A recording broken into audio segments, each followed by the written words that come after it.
अस्सलामुअलैकुम and welcome to lecture 15 of strategic marketing. और इसमें हम एक बहुत इम्पॉर्टेंट टॉपिक शुरू करने जा रहे हैं, बिज़नेस स्ट्रेटेजी का। इसको मैंने 6 हिस्सों में डिवाइड किया है, यानी लेक्चर 15 से 20 तक बिज़नेस स्ट्रेटेजी का टॉपिक ही चलेगा। This is lecture 15 business strategy part 1।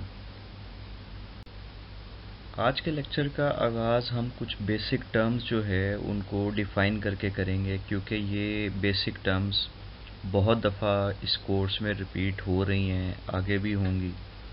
और कई ऐसी टर्म्स हैं जो इंटरचेंजेबल हैं, तो अगर मैं एक जगह पे एक टर्म यूज़ करता हूँ, दूसरी जगह पे कोई और टर्म यूज़ करता हूँ, तो कन्फ्यूजन से बचने के लिए बेहतर है कि मैं उसको एक दफ़ा डिफ़ाइन कर दूँ। सबसे पहले मैं बात करूँगा कंपनी की। तो जनरली जो कंपनी का वर्ड है ये बिज़नेस के लिए, फर्म के लिए, किसी ऑर्गेनाइजेशन के लिए या कॉरपोरेशन के लिए यूज़ किया जाता है।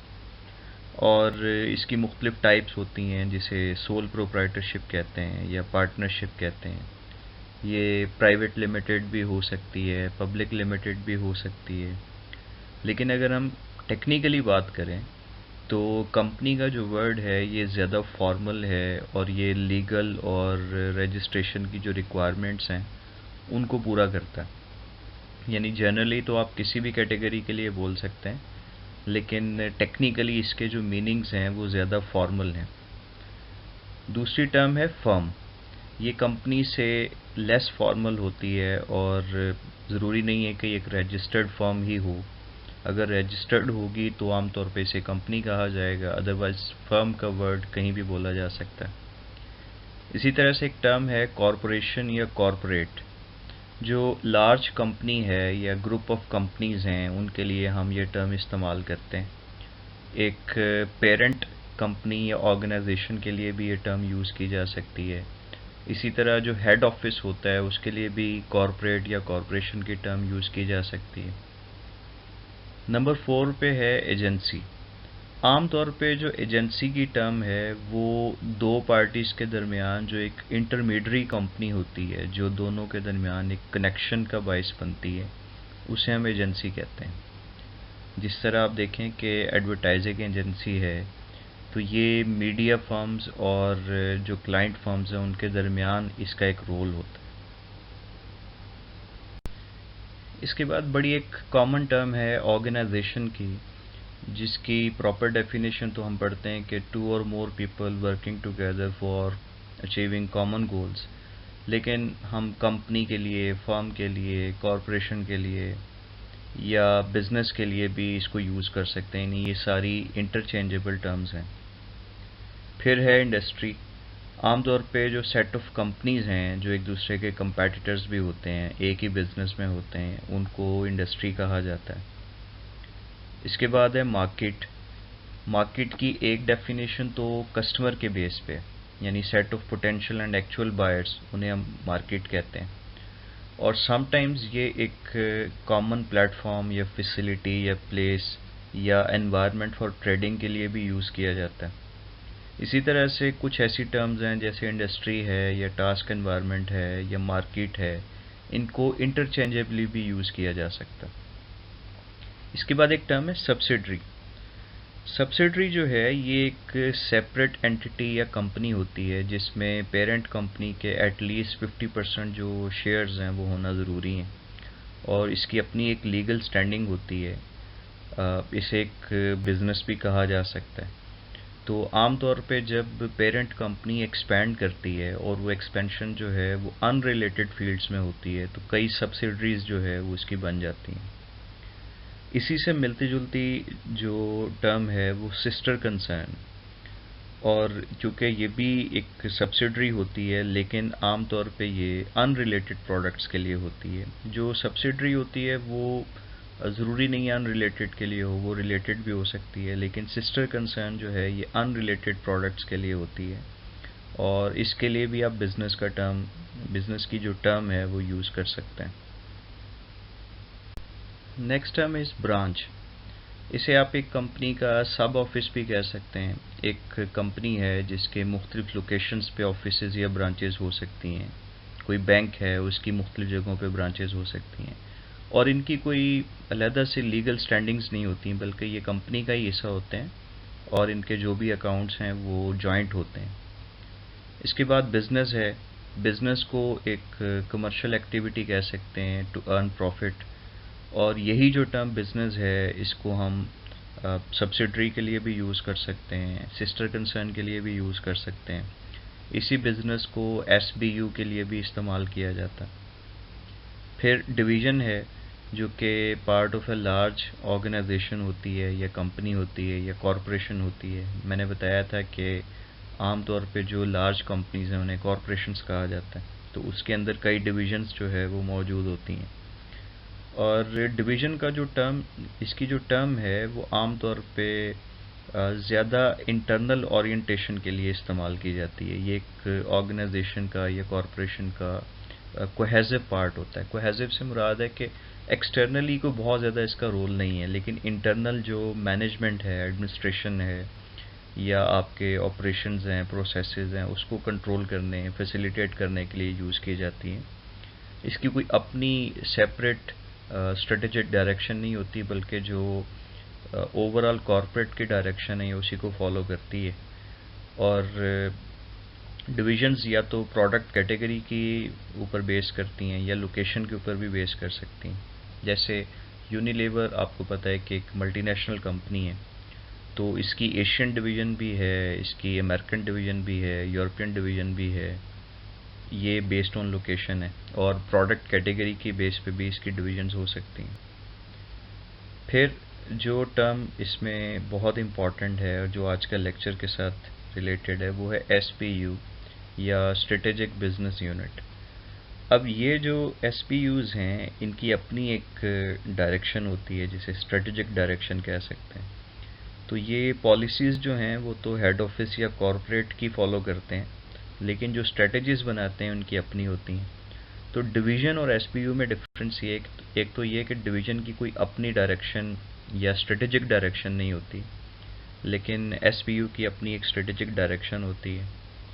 दूसरा ये कि जो डिवीज़न है उसका ज़्यादा फोकस इंटरनल होता है, और एसपीयू का जो ज़्यादा फोकस है वो एक्सटर्नल होता है। और एसपीयू जो है ये आम तौर पे कोई ब्रांड या ब्रांड की कोई फैमिली है, जिसे आप एक्सटेंशन कह सकते हैं, उसके ऊपर बेस करता है। एसपीयू के लिए भी हम बिज़नेस के टर्म यूज़ कर सकते हैं। तो अभी तक जो टर्म्स मैंने डिफ़ाइन किए हैं उनका पैटर्न देखें तो हमने शुरू किया था ब्रॉड लेवल से, कॉर्पोरेट लेवल और उससे रिलेटेड जो टर्म्स थी। फिर वहाँ से हम डिवीज़न या एसपीयू या सब्सिडरी लेवल पे आ गए, जो कॉर्पोरेट लेवल से एक छोटा लेवल है। और अब ऐसे ऐसा मूव कर रहे हैं डिपार्टमेंटल लेवल पे या फंक्शनल लेवल पे, जो और ज़्यादा छोटा लेवल है। तो नेक्स्ट टर्म जो मैं डिफ़ाइन कर रहा हूँ वो ब्रांड है, जो कि किसी प्रोडक्ट का नाम होता है आमतौर पे। अब ब्रांड की एक फैमिली होती है या एक्सटेंशंस होती हैं, और अगर ये बज़ाते ख़ुद बहुत बड़ी हो तो इसे हम एसपीयू भी कह सकते हैं। ये सब्सिडरी भी हो सकती है, सिस्टर कंसर्न भी हो सकते हैं। फिर है डिपार्टमेंट। तो एक डिवीज़न या एसबीयू को जब आप फंक्शनल यूनिट्स में तोड़ देते हैं तो ये हर फंक्शनल यूनिट एक डिपार्टमेंट कहलाता है, और हर डिपार्टमेंट जो है वो उसकी अपनी अपनी रिस्पॉन्सिबिलिटीज़ हैं, अपने अपने टास्क हैं, अपना अपना स्ट्रक्चर है। और जितने भी डिपार्टमेंट्स हैं ये मिल के जो ऑर्गेनाइजेशन का मिशन है उसको अचीव करने की कोशिश कर रहे होते हैं। अब डिपार्टमेंट और फंक्शन ये इंटर रिलेटेड टर्म्स हैं। हम फंक्शंस भी कह लेते हैं, डिपार्टमेंट भी कह लेते हैं, लेकिन टेक्निकली अगर हम बात करें तो डिपार्टमेंट जो एक्टिविटीज़ परफॉर्म करता है बेसिकली वो फंक्शंस होते हैं। फिर मैनेजमेंट की टर्म है, जिसे आप अगर प्रोसेस के हवाले से देखें तो मैनेजमेंट एक ब्रॉड प्रोसेस है जिसमें सब प्रोसेसेस हैं, प्लानिंग है, ऑर्गेनाइजिंग है, लीडिंग है, स्टाफिंग है, कंट्रोलिंग है। और दूसरी साइड पे जो ग्रुप ऑफ टॉप ऑफिशियल्स हैं जो कि पॉलिसीज़ बनाते हैं, स्ट्रेटजीज़ बनाते हैं, डिसीजन मेकिंग करते हैं, उन्हें भी हम मैनेजमेंट कहते हैं। फिर एक टर्म पोर्टफोलियो की है जो कि कलेक्शन ऑफ बिजनेसेस कहलाता है, यानी एक पेरेंट कंपनी है, उसके कई तरह के बिज़नेस हो सकते हैं। उन बिजनेसेस को हम एसबीयू भी कह सकते हैं, सब्सिडरीज भी कह सकते हैं, सिस्टर कंसर्न्स भी कह सकते हैं। तो इन बिजनेसेस का जो सेट है, दिस इज़ कॉल्ड पोर्टफोलियो। तो स्टूडेंट्स, मुझे उम्मीद है कि जो आपने बेसिक टर्म्स डिफ़ाइन कर ली, समझ ली, वो ना सिर्फ इस लेक्चर में आपको मुख्तलिफ कॉन्सेप्ट्स को समझने में मदद देंगी, बल्कि जो प्रीवियस आपने लेक्चर्स पढ़े हैं और आइंदा जो लेक्चर्स पढ़ेंगे उसमें भी यूज़फुल होंगी। अब ये एक टिपिकल जो ऑर्गेनाइजेशन का स्ट्रक्चर है इन टर्म्स ऑफ एसबीयूज़, वो आप देख सकते हैं कि हेड ऑफिस, जिसे आप कॉरपोरेट भी कह सकते हैं, कॉरपोरेशन भी कह सकते हैं, और पेरेंट ऑर्गेनाइजेशन भी कह सकते हैं।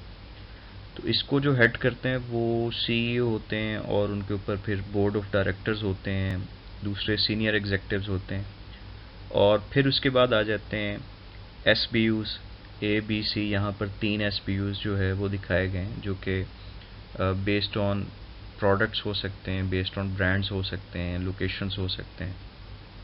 ये जो बिज़नेस यूनिट्स हैं, इनमें भी हेड्स मौजूद होंगे, जो कि आमतौर पे टॉप मैनेजमेंट या मिडिल मैनेजमेंट के जो लोग हैं वो काम करते हैं। और हर एसपीयू जो है फिर उसके नीचे जो बिज़नेस के ऑपरेशंस हो रहे होते हैं, जिन्हें आप डिपार्टमेंट्स कहते हैं या फंक्शंस कहते हैं, तो फंक्शनल मैनेजर्स वहाँ पे काम कर रहे होते हैं। और हर एसपीयू जो है उसकी अपनी अपनी एक मार्केट होती है जो एक दूसरे से मुख्तलिफ है। जी, अब हम इस लेक्चर की ज़्यादा टेक्निकल साइड की तरफ आते हैं। ऑलरेडी आप पढ़ चुके हैं कि स्ट्रेटजी के 3 लेवल्स होते हैं। कॉर्पोरेट लेवल पे जो स्ट्रेटजी बनती है उसे कॉर्पोरेट स्ट्रेटजी कहा जाता है। इसी तरह से बिज़नेस लेवल पे जो स्ट्रेटजी बनती है उसे बिज़नेस स्ट्रेटजी कहते हैं। बिज़नेस लेवल से मुराद है एसपीयू। और फंक्शनल लेवल पे जो स्ट्रेटजीज़ होती हैं वो फंक्शनल स्ट्रेटजीज़ कहलाती हैं। अब जो यहाँ पे हमारा ज़्यादा फोकस होगा वो एसबीयूज़ के ऊपर होगा, क्योंकि जो बिज़नेस स्ट्रेटजीज़ हैं वो हम पढ़ने जा रहे हैं, और बिज़नेस स्ट्रेटजीज़ आउटपुट हैं एसबीयूज़ की। एसबीयूज़ जो है उसके होने के लिए कुछ कंडीशंस हैं, और अगर वो कंडीशंस मीट नहीं होती तो कोई भी जो यूनिट है वो एसबीयू नहीं कहला सकता। वो कंडीशंस क्या हैं? एक तो ये कि एसबीयू एक सेपरेट सिस्टम होता है। ऑल्दो ये पार्ट ऑफ ऑर्गेनाइजेशन है, लेकिन अपना एक सिस्टम इसका अलग से मौजूद होगा। इसकी अपनी प्रोडक्ट्स या ब्रांड्स होंगे, और अपनी एक मार्केट होगी, अपने कंपेटिटर्स होंगे, अपनी इसकी टारगेट ऑडियंस होगी, और ये प्रॉफिट्स जनरेट करेगा अपनी बनाई हुई स्ट्रेटजीज़ के साथ। ऑल्दो जो हेड ऑफिस है वो एक एसपीयू को गाइडेंस भी देगा, पॉलिसीज़ भी देगा, वो इसको जनरल डायरेक्शंस भी देगा, वो इसको रिसोर्सेज भी प्रोवाइड करेगा। लेकिन बाकी जो सारा काम है, स्ट्रेटजीज़ को बनाना, इम्प्लीमेंट करवाना, कंपेटिटिव एडवांटेज क्रिएट करना, कस्टमर वैल्यू क्रिएट करना, ये सारा काम एसपीयू करेगा। और इस काम के लिए जो इसके अंदर डिपार्टमेंट्स मौजूद होंगे वो इसे असिस्ट करेंगे। हर एसपीयू के अपने अपने फंक्शंस या डिपार्टमेंट्स होंगे जो कि उस एसपीयू की बनाई हुई स्ट्रेटजीज़ को इम्प्लीमेंट करने में मदद देंगे।